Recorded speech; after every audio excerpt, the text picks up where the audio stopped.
Bonjour Rudy et bonjour à tous. On en parle depuis plusieurs semaines maintenant. Le scandale Orpea fait vaciller l'ensemble du secteur du grand âge. Orpea est accusé, témoignage et documents à l'appui, de privilégier la rentabilité sur le bien-être des résidents. Un scandale très français, car ailleurs dans le monde, le business des maisons de retraite et la vision des personnes âgées est très différente. L'Inde, par exemple, ne dénombre pas plus de 30 maisons de retraite dans tout le pays, car là-bas, les personnes âgées sont prises en charge directement par leur famille. C'est un devoir filial. Au Japon, c'est encore plus novateur. Un quart de la population a plus de 65 ans. Alors pour s'en occuper, le pays mise sur les robots infirmiers au vu du nombre de soignants trop insuffisant. Le Royaume-Uni de son côté lance le ministère de la solitude pour venir en aide aux personnes âgées trop isolées. En France, c'est plus de 750 000 personnes qui sont prises en charge dans des maisons de retraite. Derrière ce nombre considérable, la prise en charge des résidents est souvent décriée.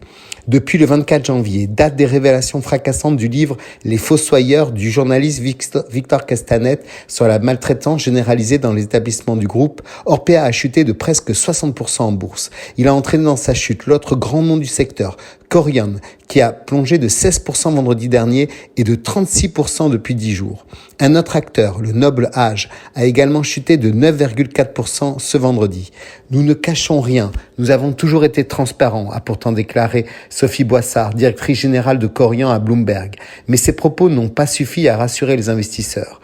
Au milieu de ce tumulte, Yves Lemaz, l'ancien directeur général d'Orpea, démis de ses fonctions le 30 janvier après les révélations du livre, a réfuté tout délit d'initié lors de la vente d'une partie de ses actions fin juillet 2021 pour plus de 800 000 euros.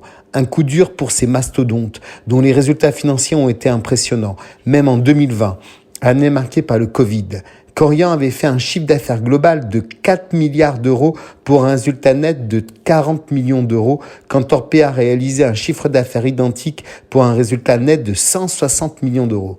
Il faut dire qu'en 30 ans, les EHPAD privés, qui représentent 20% du marché des maisons de retraite, sont devenus de puissantes machines à cash, avec des tarifs bien supérieurs à ceux pratiqués dans les établissements publics. Les structures privées qui se sont développées depuis le début des années 90 facturent ainsi un tarif médian par chambre de 2 728 euros par mois contre 1 868 euros dans le public, avec parfois des prix montant à 6, 7, voire dans certains cas 10 000 euros par mois.